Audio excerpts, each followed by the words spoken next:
সন্দেশখালিতে উল্টো স্রোত, কার লাভ কার ক্ষতি।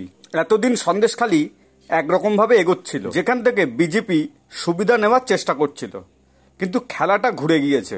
এখন লাভবান কে হবে, বিজেপি, তৃণমূল, না শেষমেশ সিপিএম এখান থেকে ফায়দা তুলবে? স্টিং অপারেশনের ভিডিও প্রকাশ্যে আসতেই উল্টো স্রোত সন্দেশখালিতে।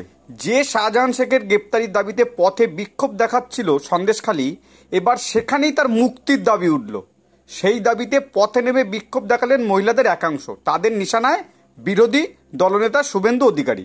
শনিবার সকালে প্রকাশ্যে আসা সন্দেশখালির 32 মিনিট 43 সেকেন্ডের একটি ভিডিও নিয়ে তোলপাড় শুরু হয় রাজ্য রাজনীতিতে।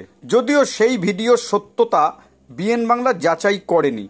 গোপন ক্যামেরায় তোলায় সেই ভিডিও এক বিজেপি নেতা দাবি করেছেন, গত ফেব্রুয়ারি মার্চ মাসে সন্দেশখালিতে ওটা ধর্ষণের অভিযোগগুলি সাজানো ছিল।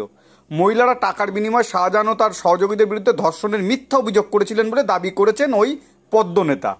তারপরেই রবিবার শাহজাহানের মুক্তির দাবিতে সরবেরিয়ার আকুঞ্জিপাড়ায় গ্রামের মহিলাদের একাংশ একত্রিত হয়ে বিক্ষোভ দেখান।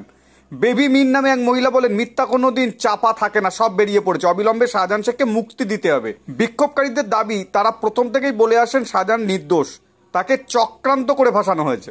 ষড়যন্ত্রের নেপথ্যে রয়েছেন শুভেন্দু অধিকারী। রহিমুন মোল্লা নামে এক বিক্ষোভকারী বলেন, শুভেন্দু অধিকারীর অবিলম্বে শাস্তি চাই।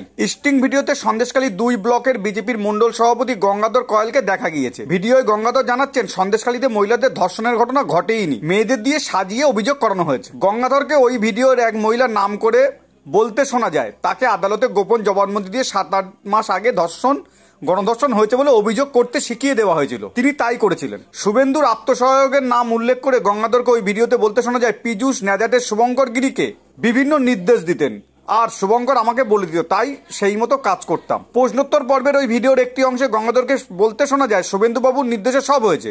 উনি আমাদের বলেন, এখানে তাবর নেতাদের গ্রেপ্তার করতে না পারলে তোমরা দাঁড়াতে পারবে না, আর গ্রেপ্তার করাতে গেলে ধর্ষণের অভিযোগ করাতে হবে।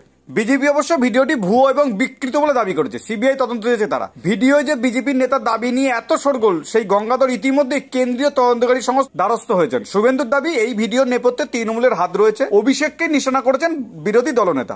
গত 5ই ফেব্রুয়ারি প্রথম সংবাদ শিরোনামে উঠে আসে সন্দেশখালী রেশন দুর্নীতি মামলায়। সেখানে বহিষ্কৃত তৃণমূল নেতা শাহজাহান শেখের বাড়িতে তল্লাশি চালাতে গিয়ে আক্রান্ত হন ইডি আধিকারিকেরা। কেন্দ্রীয় সংস্থার আধিকারিকদের উপর হামলার ঘটনার পরেই সন্দেশখালীতে আন্দোলন শুরু হয়। শাহজাহান ও তার বাহিনীর বিরুদ্ধে জমি দখলের পাশাপাশি নারী নির্যাতন, ধর্ষণের অভিযোগ তুলে পথে নামে স্থানীয় মহিলাদের একাংশ। থানায় ধর্ষণের একাধিক অভিযোগও দায়ের করা হয়। পরে শাহজাহানকে গ্রেপ্তার করে রাজ্য পুলিশ।